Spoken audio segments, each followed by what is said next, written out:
Ayos po.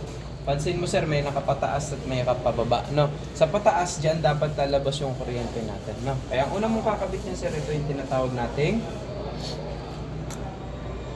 collet body. May mga sizes yan sir, mapakita na natin sir, 2.4 yung nakalagay. Ibig sabihin sir, kung 2.4 yan sir, yung size ng tungsten mo, 2.4 din. Kasi meron po tayong mga 1.8, 3.2, iba't ibang size. Depende na rin yan sa kapal ng bakal na wini-welding. No po? Una sir, ang kakabit mo muna, tinatawag natin collet body. Kabit mo yan sir, naka-thread lang po yan. Pagkakabit mo ng collet body sir, kakabit mo na rin kagad yung ating ceramic cup.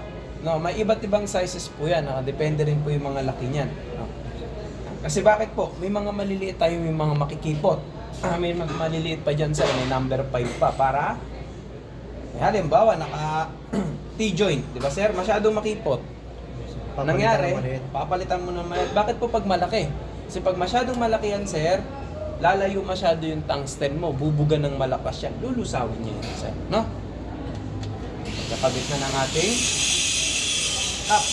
Maraming cup. Next naman natin sir, ito naman po tinatawag na collet. Importante rin po tama yung pagkabit na ito. Pansin nyo sir, meron pong guhit dito. No? At ito wala, sa taas. May mga nagyayari kasi sir, yung nagkakamali, baliktad. Ito yung naipapasok. Pag ganyan nakita mo na ganyan napapasok mo baliktad, bubuga ng malakas yan sir. Ang nangyari, alam mo yung buhangin na nakabuo sir, tapos sinukay mo, ganun yung mangyayari sa bakal mo, parang huhukayin niya yan. No? Kaya sir, tama dapat yung pagkabit. No? Yung may guhit sir. Yung may guhit, ayun yung nasa nakalabas na dun sa makeup natin, no? Yan, kabit na. Next, tungsten. Sa tungsten, may paghahasa po yan. Kapag mga stainless, carbon steel, mild siling weldingin mo sir, dapat matulis yung dulo. Matulis yan sir, no? Pero kapag mga aluminum yung weldingin mo sir, medyo curved. Medyo parang ballpen yung kanyang yung dulo sir. Parang medyo ballpoint tawag sa kanya, no? Hindi siya masyadong matulis. Kakabit na natin sir, no? Pwede mo naman pati yung kabila, hasain mo. Mamaya tuturo ko na sa inyo yung hasaan para hindi kayo mahirapan sa grinder. Sir, kabit na natin yan sir. Yan, ilalabas na natin. Ngayon po, wala po yung standard, no? Kung ilan talaga yung pagkakalabas.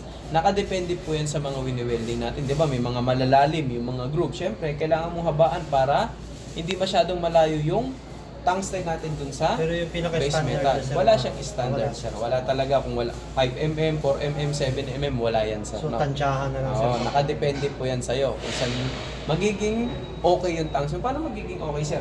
Si sir, baka masyadong mahaba. Ano mangyari? Didikit. Diba? Kung masyado naman pasok. Masyadong malayo. Bubuga ng malakas. Lulusabi niya yan. No? Halos, ang lapit lang ng tungsten na yan sir, 1mm lang sa base metal. Kaya wag niyo pong kalimutan yung angle. Di ba? Ilan yung angle natin sa lecture, sir? 20 to 30 degree. Ganyan mo, sir. Pag nakita mo, sir, na dumikit, habaan mo lang. Pasok mo lang siya. Kapag masyadong mataas, baba mo. So yung ceramic pala sir, pwede pang tukod ba? Yung ceramic, ayan po yung ating pinanglalakad.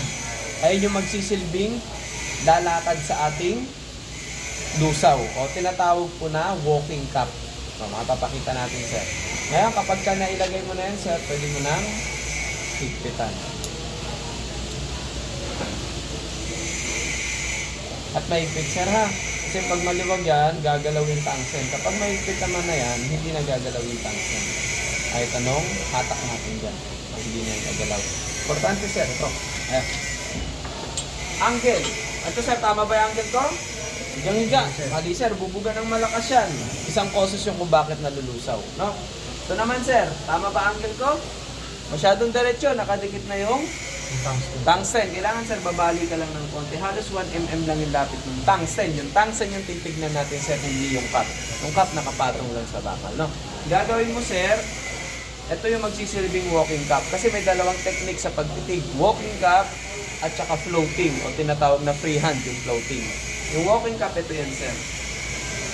Ibig sabihin, pinapalakad mo yung cup mo sa pamamagitan ng pagtaas at pagbaba. Unti-unti lang umaabante. So, sir, ayun yung medyo nakakangaliga. Medyo malambot yung braso at the same time, maliwag po yung ganto mo, sir. Para mas komportable ka. No? Kasi yung nangyari yung iba naman, sir, ganto, pataas. Diba? Ay, pag nanggaganyan, sir, yung iba, lalo sa first time, ginaganyan, sir. Pag lilipat sa taas, inaangat ng ganun, bubuga ng malakas yan. Binabalik ulit. Bubuga ng malakas, ano mangyayari sa bakal mo? Mangingitim yan kaagad. Magkakaroon ng carbon content. No, masusunog. Kailangan, pag nililipat mo siya ng taas-baba, yung tungsten mo, sir, Ganun pa rin. sa baba lang siya nakatutok. Sa base metal lang mismo, huwag yung iaangat. Kasi pag ginaganyan, sir, inaangat nyo para umangat, no? Ibaling nyo lang yan, sir. Baling nyo lang ng konti.